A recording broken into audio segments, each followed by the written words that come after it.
বাংলাদেশের জনগণ আজকে স্বস্তির নিঃশ্বাস ফেলতে পেরেছে।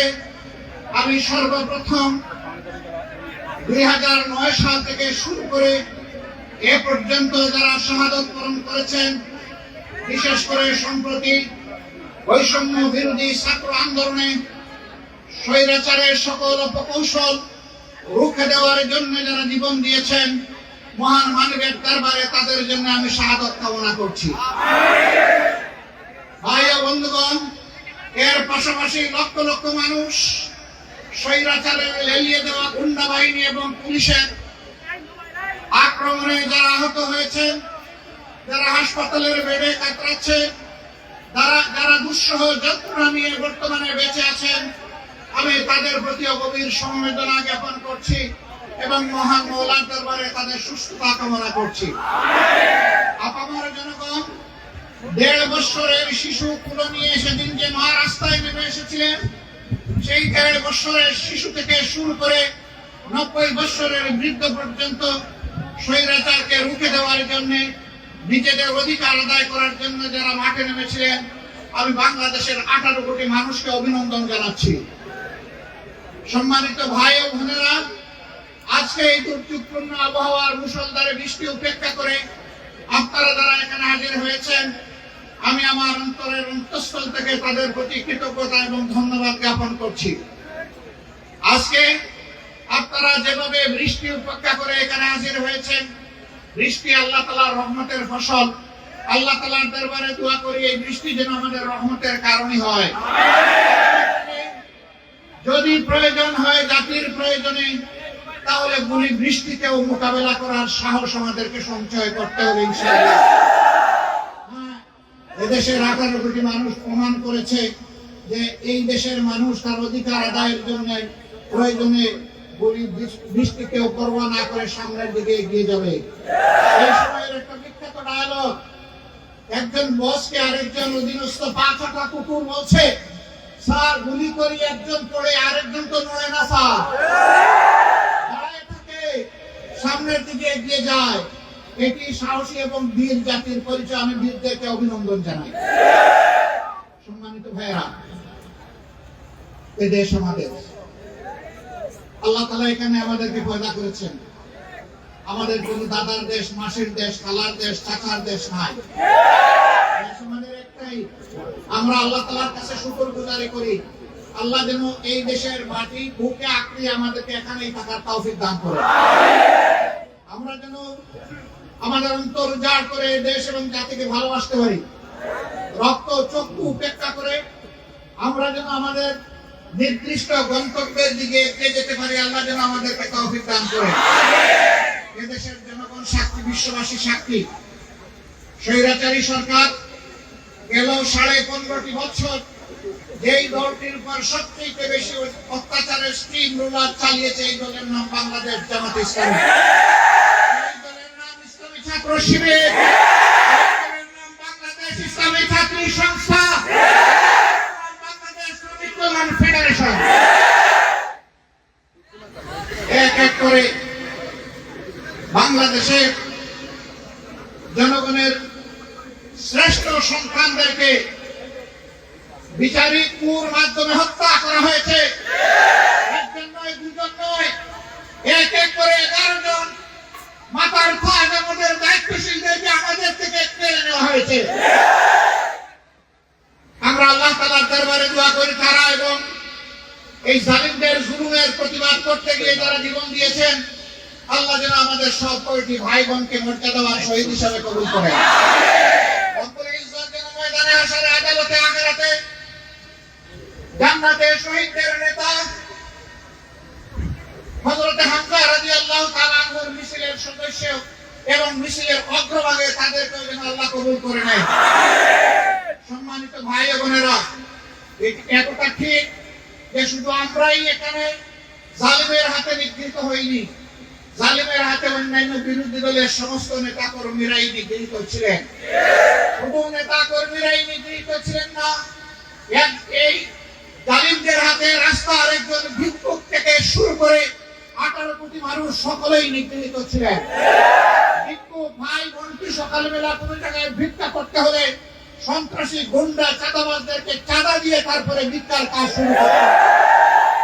আবার বিকাল বেলা যখন ঘরে ফেরার জন্য নিজের এবং পরিবারের সদস্যদের জন্য কিছু কিনতে বাজারে ঢুকতো, তখন 30 টাকা দরের পেঁয়াজ তাদেরকে ট্রিপল সেঞ্চুরি 300 টাকা ধরে কিনতে হয়েছে। সিন্ডিকেট করে মানুষের রিজিকের উপর আঘাত দেওয়া হয়েছে, মা বোনদের ইজ্জত নিয়ে কাড়াকাড়ি করা হয়েছে, মানুষের জীবন কেড়ে নেওয়া হয়েছে, নগরের দুঃসহ জীবন যাপন করতে বাধ্য করা হয়েছে, যুবকদেরকে ধরে নিয়ে গুলি করে হত্যা করা হয়েছে, যুবক যুবতীদেরকে ধরে নিয়ে পায়ে রাইফেল থেকে গুলি করে তাদের পা গুলা কেটে ফেলে পঙ্গু করা হয়েছে। তরতারা যুবকদেরকে গুলি করে তাদের 2 চোখ বন্ধ করে দেওয়া হয়েছে। আপনারাও সেই গর্বের অংশীদার। এই সিরাজগঞ্জ জেলায় তরতাজা একটা সোনার ছেলে, চাঁদের মতো যার চেহারা জন্য তাকেও সেইভাবে তারা অন্ধ করে দিয়েছে। সম্মানিত ভাই বোনেরা, শুধু কি তাই? স্বৈরাচার পড়ে যাচ্ছে, বিদায় নিতে হচ্ছে। বেহুশ হয়ে জামাতের ইসলামের উপর সবচেয়ে বড় জুলুম করলো। আগস্ট মাসের 1 তারিখ তাদের পতন দেখানোর জন্য প্রকৌশল হিসাবে আন্দোলনের ইস্যু ডাইভার্ট করার জন্য জামাত ইসলামীকে নিষিদ্ধ ঘোষণা করল। রাব্বুল আলামিন তার আরশে আজিম থেকে 4 দিনের মাথায় তাদেরকেই নিষিদ্ধ করে। আলহামদুলিল্লাহ, আলহামদুলিল্লাহ। আমাদের কোনো কৃতিত্ব নয়, আমাদের মহিলার কৃতিত্ব।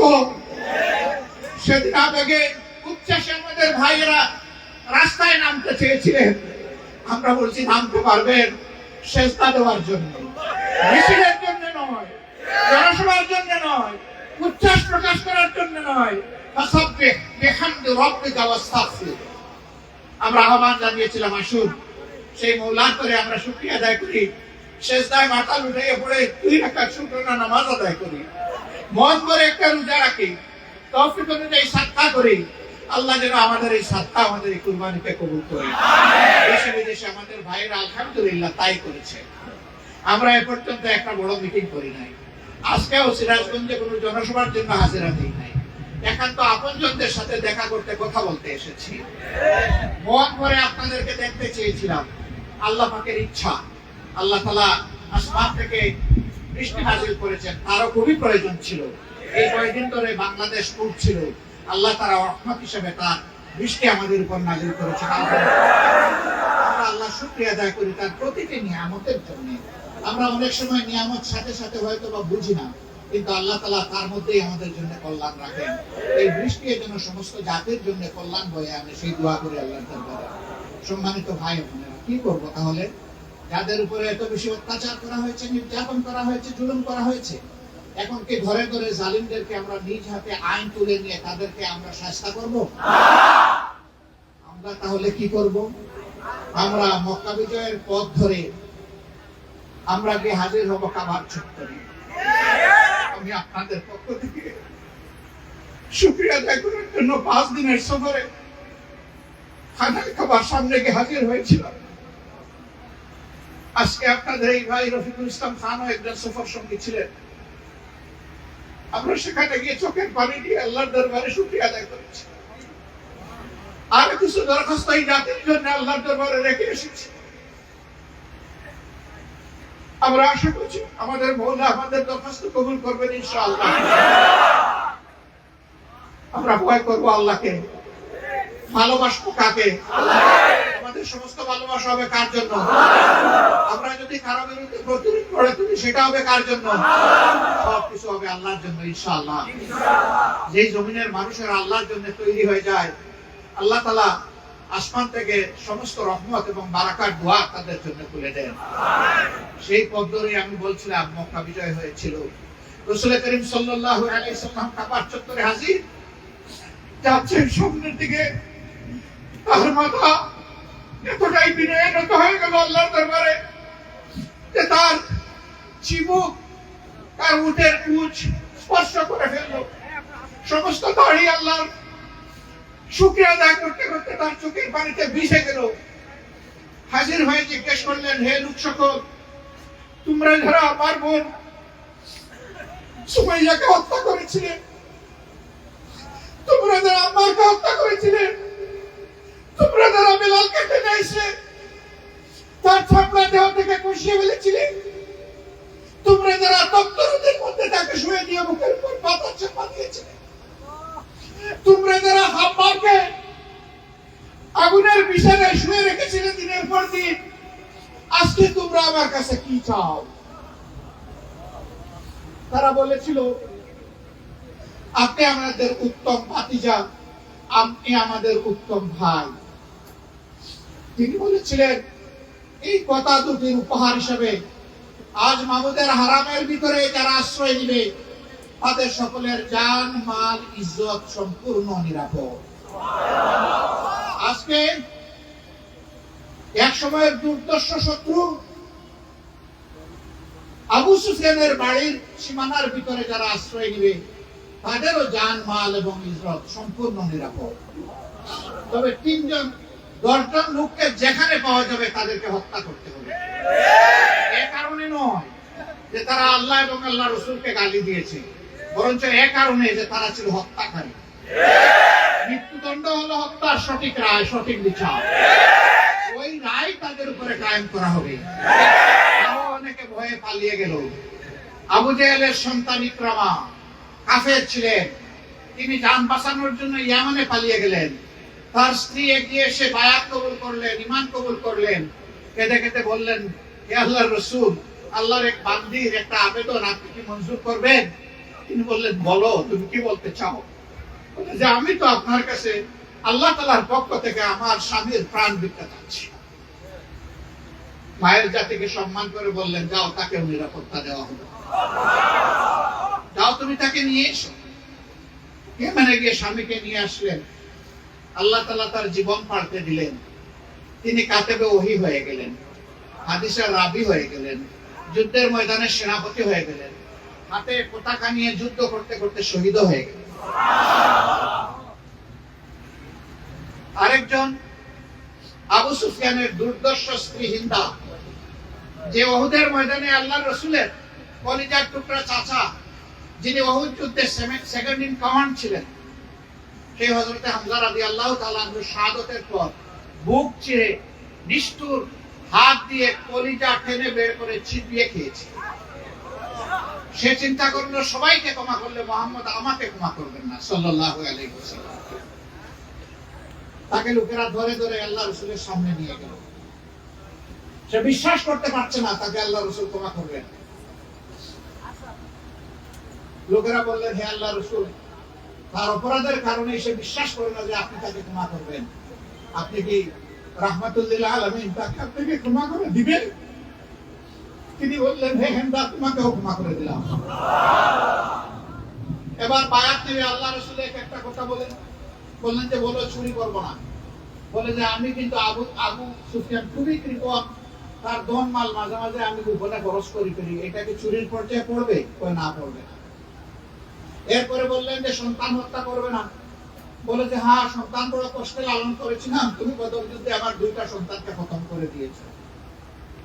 আল্লাহ রাসূল হাসলেন। কত দুর্দর্শ এই মহিলা, আল্লাহ রাসূলের কথার উপর কথা বলছে। এক ধরনের বলতে হবে তলোয়ারের উপর দাঁড়িয়ে কথা বলছে। আল্লাহ রাসূল হাসলেন আর ধৈর্য ধরে তাকে বায়াত কমপ্লিট করলেন। তিনি মুমিনা হয়ে গেলেন। আল্লাহু আকবার। এই যুদ্ধে এই মহিলা, সাহাবীদের পা থরথর করে কাঁপছে শত্রু সেনাদের আঘাতে। তারা পিছনের দিকে একটু ফিরে তাকিয়েছেন পিছনে যাওয়ার জন্য। 2 ডানা মেলে এই বাগিনী চিৎকার দিয়ে বলল, আল্লাহর কসম, কোন মুমিন যুদ্ধের ময়দানে পালিয়ে যেতে পারে না, আমি কাউকে পালিয়ে যেতে দেব না। সাহাবীরা আবার ঘুরে দাঁড়ালেন এবং সেই যুদ্ধে আল্লাহ তাআলা তাদের হাতে বিজয় দান করলেন। এটি ইসলাম, এটি আমাদের পথ। এই জন্য আইন হাতে তুলে নিয়ে শত্রুকে আমরা আঘাত করবো না, ইনশাআল্লাহ।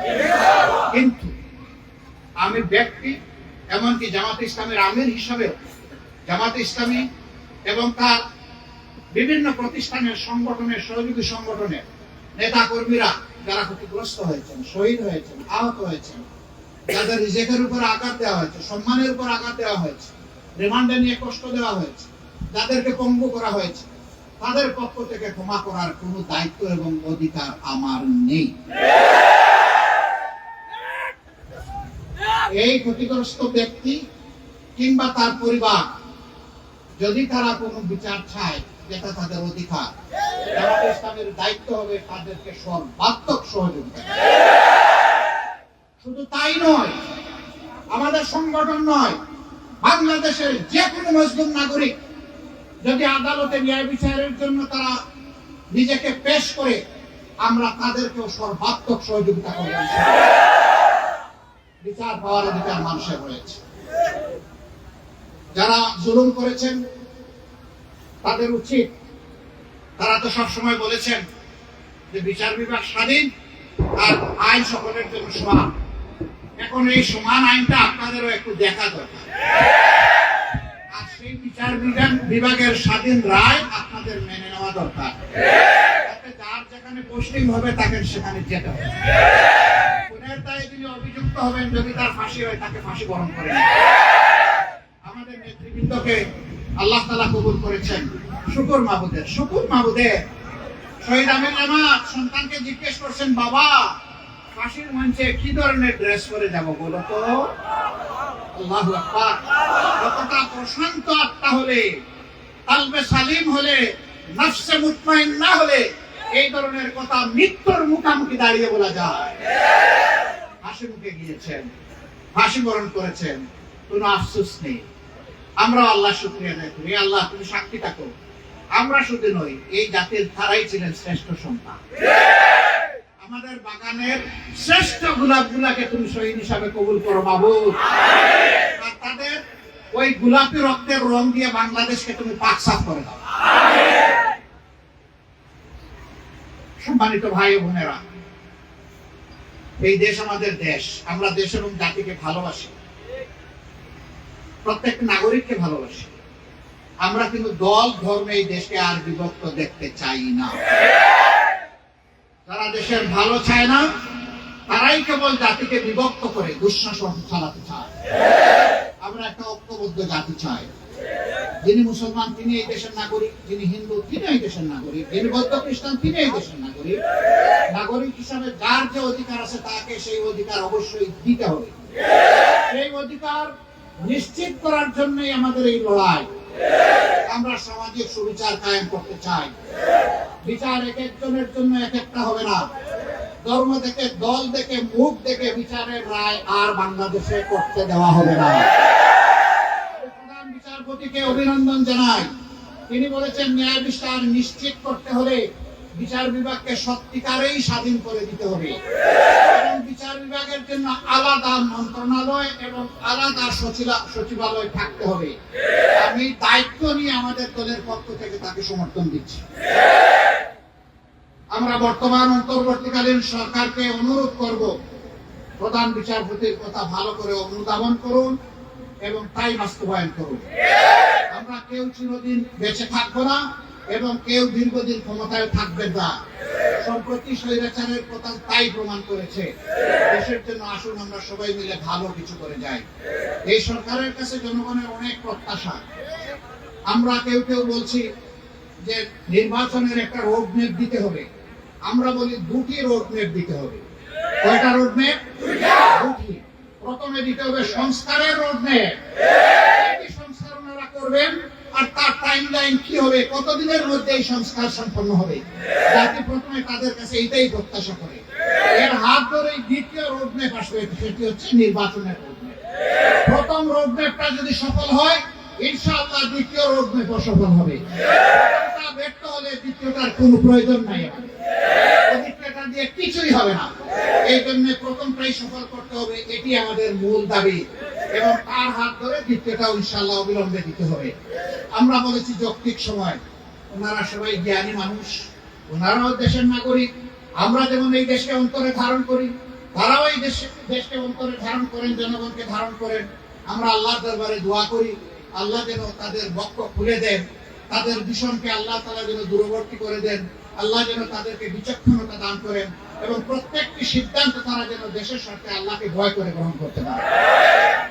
যদি তাই তারা পারেন, ইনশাআল্লাহ জাতির উপর তারা ইনসাফ করতে পারবেন এবং প্রত্যাশা পূরণে তারা আল্লাহ তাআলার বিশেষ সাহায্য পাবেন। আমরা আল্লাহ তাআলার দরবারে সেই সাহায্য কামনা করি।